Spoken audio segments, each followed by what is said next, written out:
ciertas partes del planeta Tierra van a colapsar. Al principio, hace 12 años, hubo una angustia en Centroamérica, porque creían que muy pronto iba a venir parte de Centroamérica, donde están las famosas placas tectónicas, que están en la famosa falla de San Andrés, allá por la zona ¿de dónde es usted, hermano? Su país larguito, Panamá. Así que va a comenzar en Panamá y empezará a jalar país por país hasta que Centroamérica se hunda y se separe el continente americano y va a quedar solamente Norteamérica y Suramérica. Esa era una hipótesis que tuvieron al principio. Pasando el tiempo, empezaron a haber crisis sobre los famosos tsunamis. Y ahora, la noticia mala, ustedes saben que en el año de 1938, Nueva York pasó una crisis, los que conocen la historia. El 21 de septiembre de 1938, la crisis de Nueva York fue grande. Murieron 70,000 personas, o 70, algo así, yo estaba viendo, 70 personas. Pero después de eso, las catástrofes fueron millonarias. Consideran que quedaron 70,000 personas sin casas. Y todo eso afectó tanto, y para levantar de nuevo fue difícil. Hay una isla que ellos consideran que está por la zona de Far Rockaway, que dicen ellos, los que investigan la historia, que quedó hundida. Ahí habían cantinas, habían tiendas, habían farmacias, había todo en ese lugar, pero ahora no quedó nada. Y algunos investigadores de un instituto que está aquí en Nueva York sobre lo que es arqueología y geología han ido a descubrir ciertas excavaciones y han encontrado algunos fragmentos de lo que ahí había en ese tiempo. Ahora, todo eso está alborotando a la humanidad de que los juicios están por venir. Se nos ha anunciado a los adventistas del séptimo día, a través del espíritu de profecía, que grandes ciudades como Nueva York van a ser sacudidas. Pero la gran pregunta es, ¿por qué continuamos en Nueva York? ¿Alguien nos ata para estar aquí? Una pregunta en esta mañana. Si usted supiera que en el mes de mayo viene la crisis para una ciudad como esta, ¿qué haría usted? Pero es crisis de muerte, ¿qué haría usted? ¿Esperaríamos 3 días antes, mientras nos dan el último pago de la última semana? Dios está anunciando sus juicios en este momento. Nosotros, como seres humanos, o lo aceptamos o lo rechazamos. Además de todo eso, hermanos, en el pasado Dios siempre anunciaba lo que habría de venir. 120 años le anunció al pueblo antediluviano que venía un juicio con agua. Más tarde hubo ciertos anuncios y el Señor le dio un anuncio también a los que estaban en 2 ciudades, que las iba a quemar. Hubo un intercesor, pero no hubo posibilidad porque los justos eran muy pocos. Queridos hermanos, son pocos los justos que hay sobre el planeta Tierra todavía. Dios espera que usted sea parte de eso, y que los juicios de Dios se estarán deteniendo por amor a los justos que hay. Esta mañana yo quiero dejar algunas partes interesantes acerca de lo que es el juicio. Me llama la atención este tema, hermanos, porque casi por lo general, cuando hablamos de Daniel 8:14, nos quedamos ahí solamente en la investigación de una profecía tan grande. Pero la hermana Kuay, en la página 113 de Cristo en su santuario, dice que tanto la profecía de Daniel 8:14 hasta 2300 tardes y mañanas, luego el santuario será purificado, como el mensaje del primer ángel, temed a Dios y dadle gloria porque ha llegado la hora de su juicio, señalaban el ministerio de Cristo en el lugar santísimo, el juicio investigador y no la venida de Cristo para la redención de su pueblo y la destrucción de los impíos. Este versículo provocó tremenda confusión en la iglesia naciente adventista del séptimo día. Ustedes saben muy bien que el juicio investigador comenzó en una fecha específica. ¿Qué fecha? El adventista que no la sabe será desfraternizado. Definitivamente. 1844, Daniel 8:14 se cumple el 22 de octubre. Ahora, esa fecha, a partir de acá, se conoce como el juicio investigador. ¿Qué quiere decir juicio investigador? La vida de todos los seres humanos están siendo investigadas minuciosamente. Yo no creo que el ser humano se salva por gracia. No sé si vamos a entrar en una controversia. Yo creo que el ser humano se salva por gracia, pero no puede dejar atrás sus actos que resaltan su agradecimiento al Señor. Hoy, esta mañana, yo quiero que ustedes van a encajar dos cosas importantes. Que somos salvos por gracia, pero si sus obras no son de acuerdo a la voluntad de Dios, la gracia no tiene valor para ustedes. Eso es muy importante.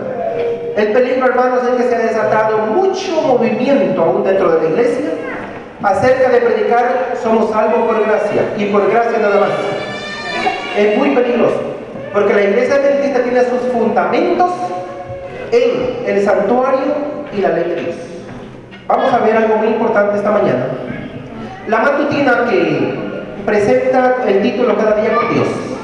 Muchos de ustedes la tienen. Es una matutina que salió hace mucho tiempo, escrita por Elena White.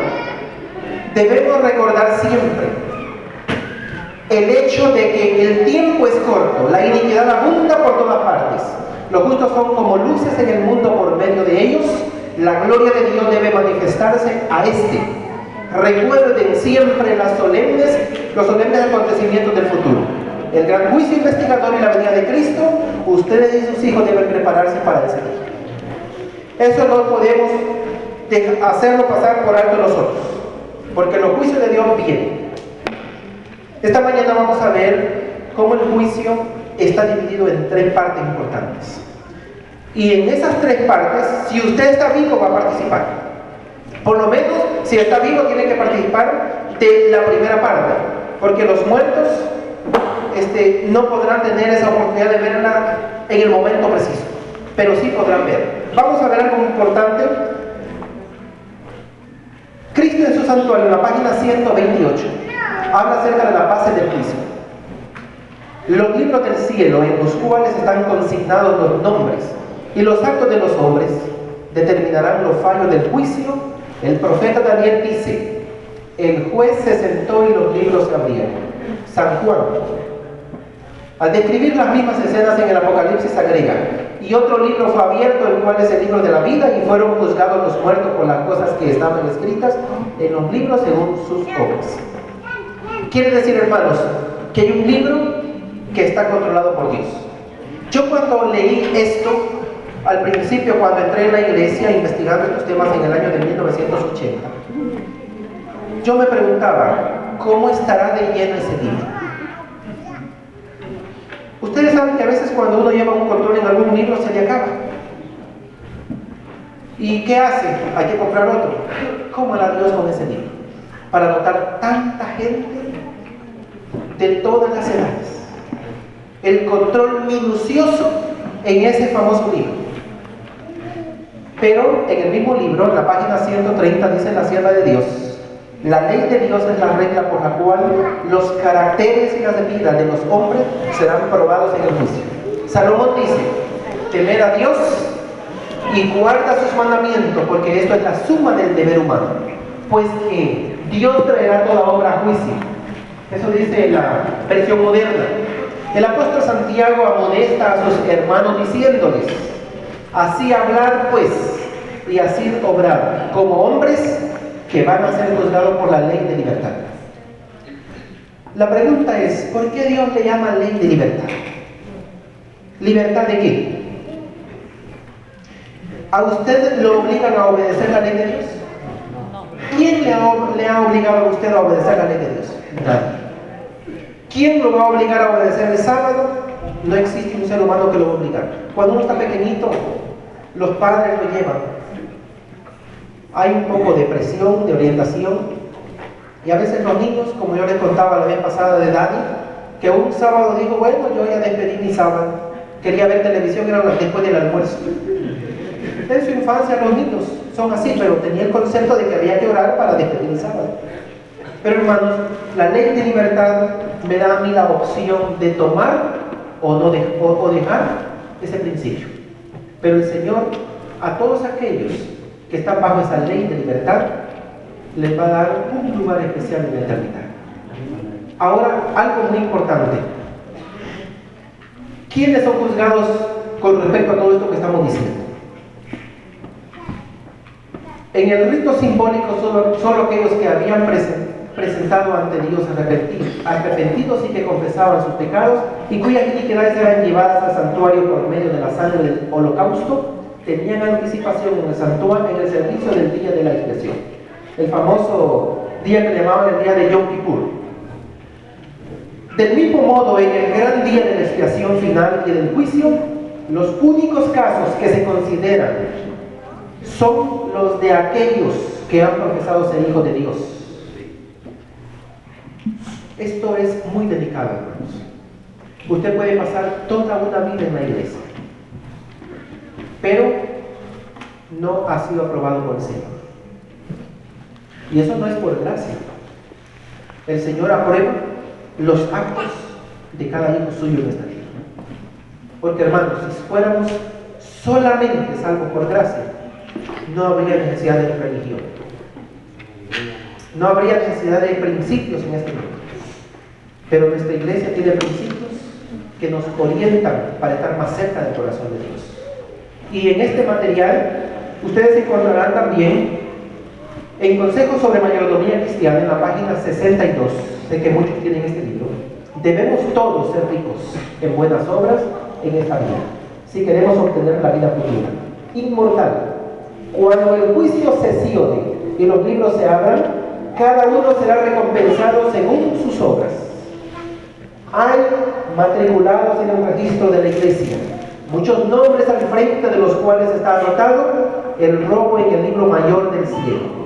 Y a menos que esas personas se arrepientan y obren por el maestro con generosidad desinteresada, participarán ciertamente de la condenación del mayordomo infiel.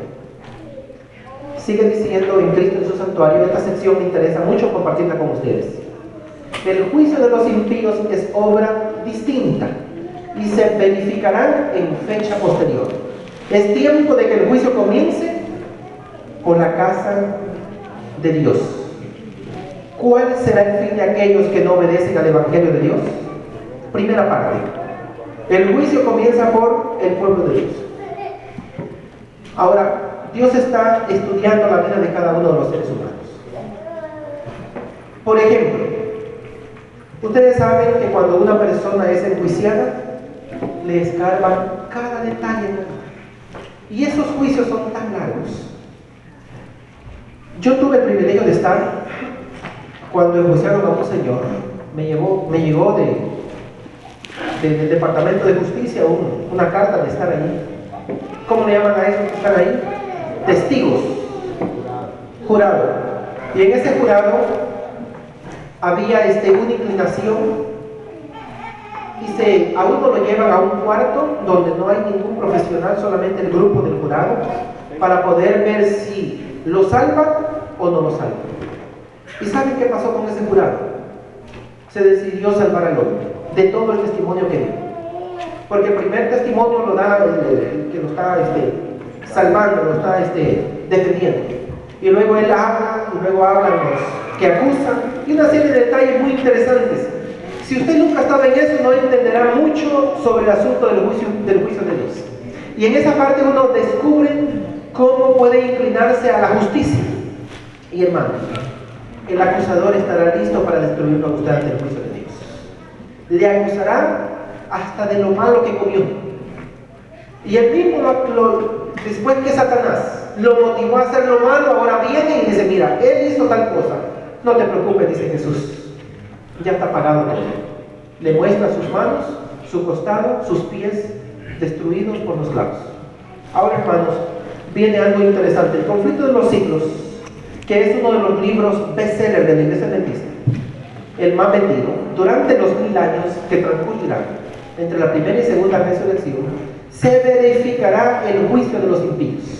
Será en ese entonces, como está predicho por San Pablo, cuando los santos han de juzgar al mundo, junto con Cristo juzgan a los impíos, comparando sus actos con el libro de la ley, la Biblia, y fallando cada caso en conformidad con los hechos realizados cuando estaban en su cuerpo, entonces la parte que los malos tienen que sufrir es medida según sus obras y queda marcada frente a sus nombres en el libro de la muerte, condenado por la eternidad. ¿Y saben quiénes van a hacer eso? Los redimidos que estarán disfrutando los 1000 años. En los 1000 años se dará ese juicio, aún para juzgar a los ángeles y a los condenados, y aún mismo, hermanos, habrá fiesta, la cual la Biblia le llama la cena de las bodas del Cordero.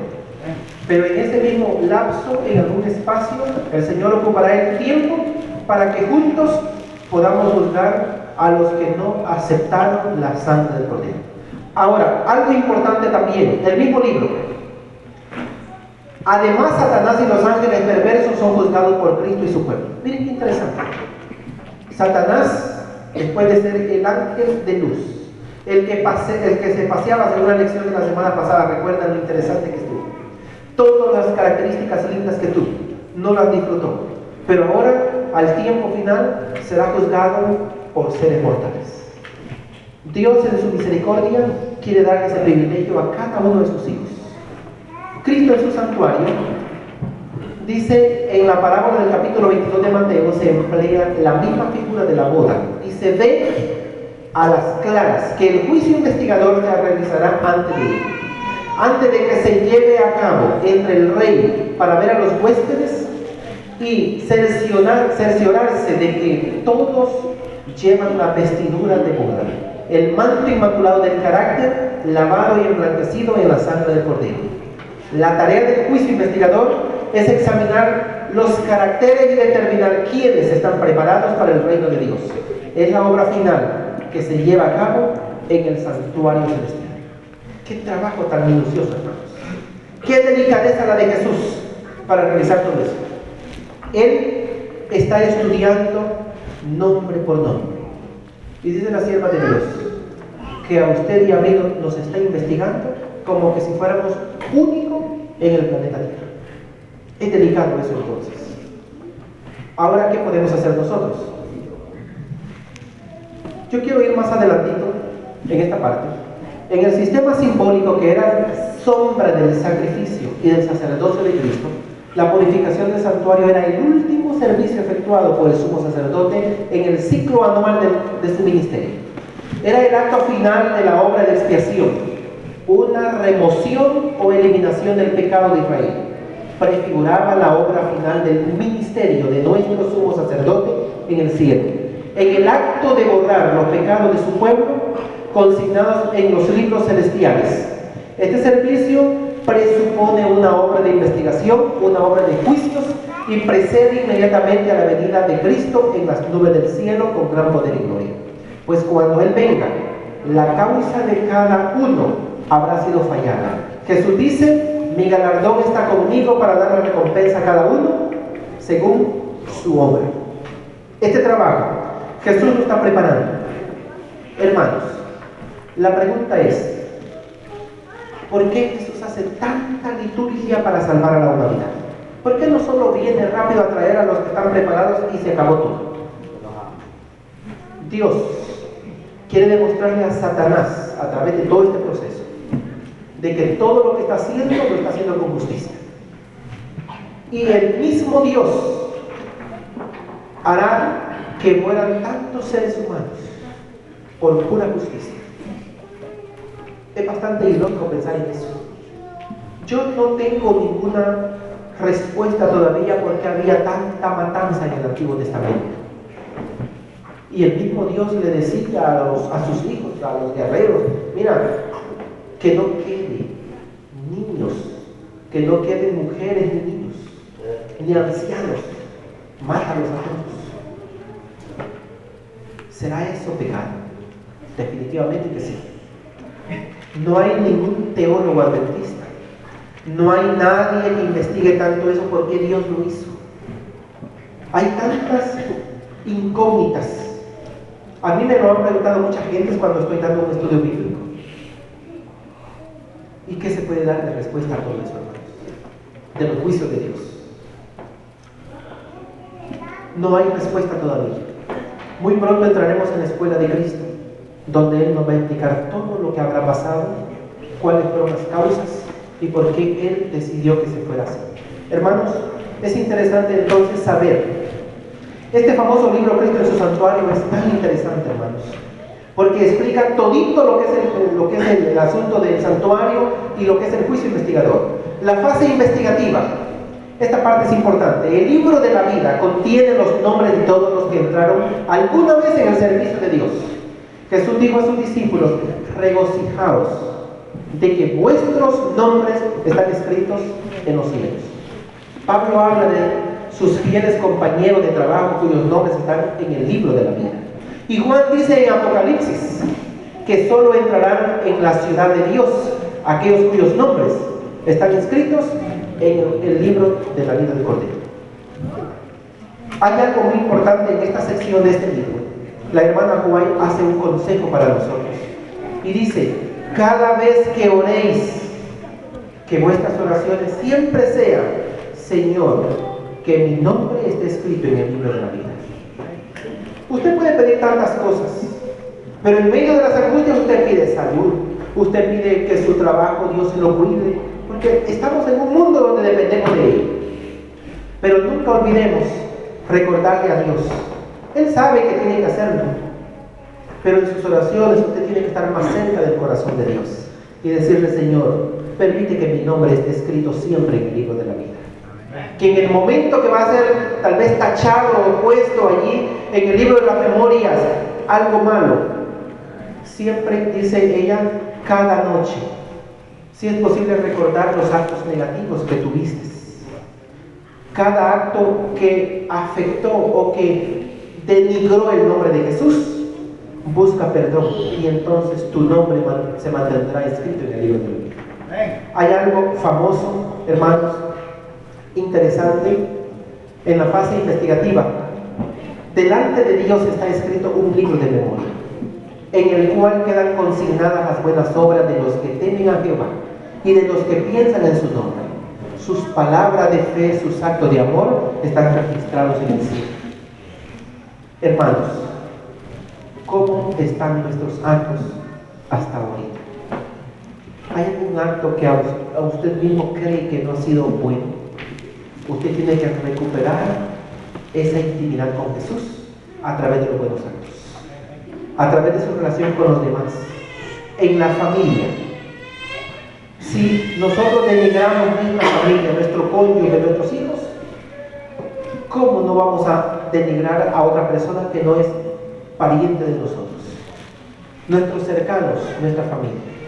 ¿Cómo disfrutar de esa intimidad, de esa unidad y de esa paz que Cristo puede poner en cada familia? Hermanos, es importante entonces, en esta fase ejecutiva, el libro de la muerte, esta parte es interesante. Entonces será cuando, como está escrito por San Pablo, los santos han de juzgar al mundo. Junto con Cristo, juzgan a los impíos, comparando sus actos con el libro de la ley, la Biblia, y fallando cada caso en conformidad con los actos que cometieron por medio de su pueblo. Entonces lo que los malos tienen que sufrir es medido según sus obras y queda anotado frente a sus nombres en el libro de la muerte. Y todos esos detalles van escritos en esa larga lista, y en el juicio que va a darse para los que van a ser destruidos, ustedes saben que ese juicio comenzará en un espacio especial. En la Biblia se conoce como el juicio final de Dios, donde acabará cuando dice el profeta: no quedará raíz ni rama del pecado. Por lo tanto, hermanos, es interesante descubrir como en la fase ejecutiva, el libro de los estatutos, después vi tronos y vi que Jesús y los redimidos se sentaban en ellos y que los santos reinaban como reyes y sacerdotes de Dios. Cristo, junto con su pueblo, juzgó a los impíos muertos, comparando sus acciones con el libro de estatutos, la palabra de Dios, y fallando cada caso según lo hecho en el pueblo. Y dice en el conflicto de los siglos, hablando del milenio, después sentenciaron a los impíos a la pena que debían sufrir de acuerdo con sus obras, la que quedó escrita frente a sus nombres en el libro de la muerte. También el diablo y sus ángeles fueron juzgados por Jesús y los santos, después que perezcan todos los que engañó. El enemigo continuará viviendo para sufrir por mucho tiempo más. Hermanos, y pronto se acabará todo esto. Vivimos en un mundo donde ahora solamente estamos a la expectativa. Los adventistas del séptimo día creemos de que todo esto está por llegar. Y ahora nosotros sabemos de que lo último que falta, ¿cuál es la última cosita que se tiene que terminar según nuestra doctrina y nuestro conocimiento? Para que Cristo venga es la predicación del Evangelio. La Biblia dice claramente: y será predicado este Evangelio por testimonio.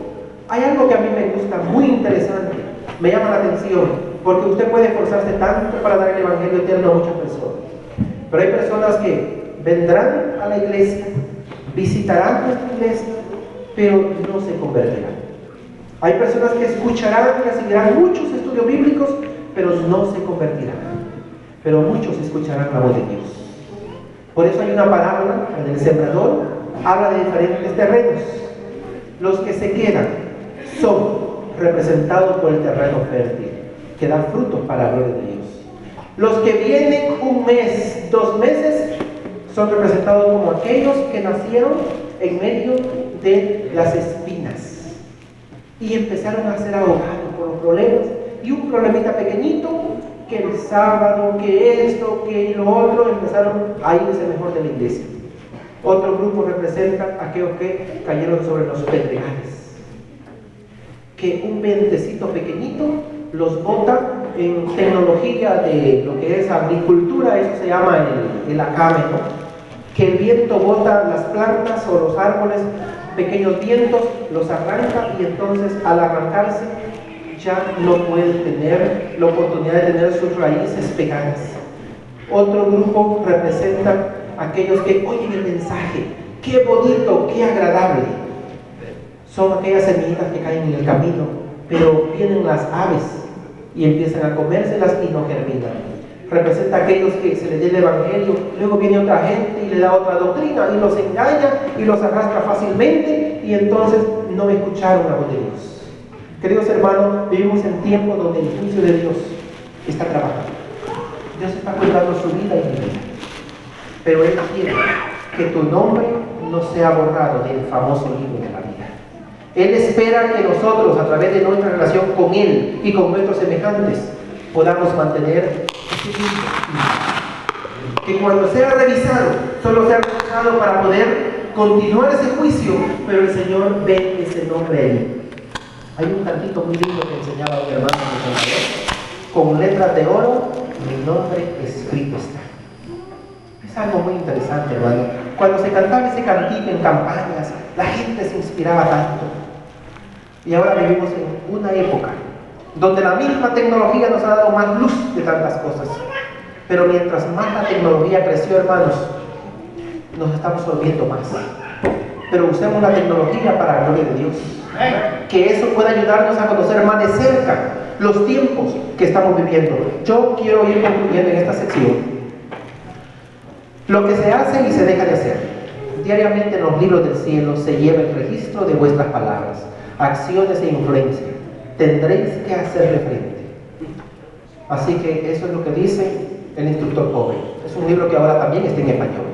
Cada palabra y acto, cada pensamiento se asientan en el libro, en los libros del registro del cielo. Hermanos, nosotros vivimos en un tiempo donde el Señor está anotando. Tenemos un ángel que se encarga de todo eso. En una forma personal hay un ángel que trabaja para mí. es el que está de cerca. Las funciones del juicio y el progreso para cada uno de nosotros, cuando los redimidos de Dios sean llamados al cielo, no dejarán tras ellos el progreso que lograron en esta vida al contemplar a Cristo. Continuarán aprendiendo más y aún más acerca de Dios. Llevarán sus logros espirituales a las cortes celestiales. ¿Tienen alguna pregunta en esta mañana para hacérsela a Jesús en la eternidad? No se la hagan a ningún ser humano ni a su pastor, porque tal vez él no tenga la respuesta. Jesús tiene muchas respuestas. Y no se preocupen por estar queriéndose pasar a la cola delante, porque a todos nos va a llegar el lugar. Todos tendremos un turno especial para estar frente a frente con Jesús y hacerle nuestras preguntas. Él espera que cada uno de ustedes y yo estemos ahí. Pero algo especial en esta mañana, nuestros hermanos no bautizados. No dejen pasar por alto el llamado de Dios a través de este juicio. Pronto los juicios a este mundo vendrán. La sierva de Dios dice claramente en el libro que se llama Primeros Escritos, que los juicios de Dios no caerán de una vez en todo el planeta Tierra. Hay algo interesante. Serán en ciertos lugares donde van a caer los juicios de Dios, donde van a ser más fuertes. Y a través de los escritos y la inspiración que el Espíritu Santo tuvo a través de ella, en el conflicto de los siglos y otros materiales interesantes que tenemos, como eventos de los últimos días, dice que hay ciertos lugares donde van a ser más fuertes las plagas finales que vendrán a esta tierra. Y son las ciudades donde hay más corrupción. Y hermanos, desdichadamente la ciudad más bonita, que es el centro de comercio del mundo, que es Nueva York, será el lugar más juzgado por Dios. Se conoce como la ciudad que nunca duerme. Hace un tiempo tuvimos una vigilia cuando yo estaba colportando allá yo no sé si era el bajo o el alto Manhattan, pero a mí me llevaron de noche. Pero la gente andaba como que era de día a las 2 de la mañana. La gente anda ahí de una forma tan normal, quizás esa gente duerme de noche, de día, y están despiertos de noche. Pero hermanos, los juicios caerán en lugares como esos. Y si ustedes quieren investigar más, saben que Eventos de los Últimos Días nos habla de todas las ciudades que van a ser juzgadas por Dios.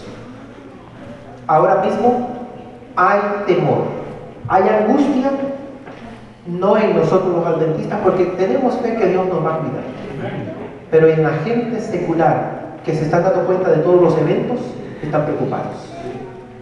Y la sierva de Dios dice que hay que aprovechar esos momentos para presentar momentos importantes que despierten interés para el tiempo final.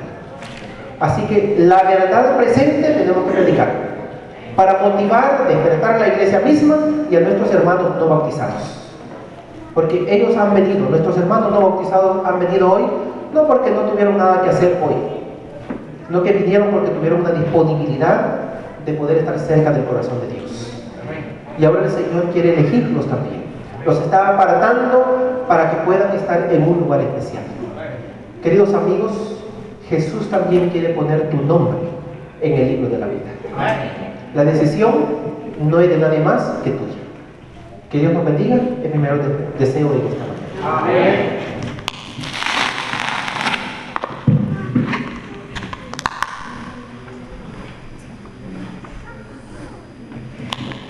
Ahora, hermanos, después de haber escuchado el mensaje, vamos a cantar el himno puesto de pie 402.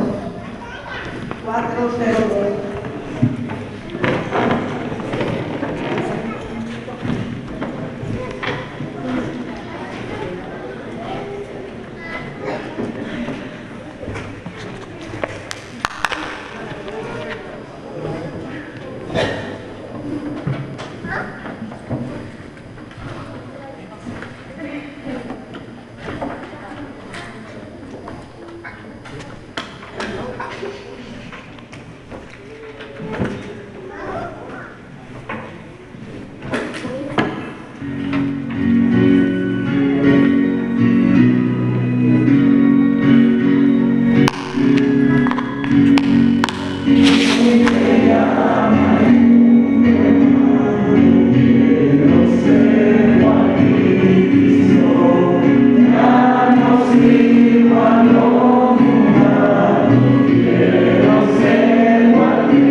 que esta semana Dios ha permitido que el privilegio sea para los hermanos Canales que oremos por ellos.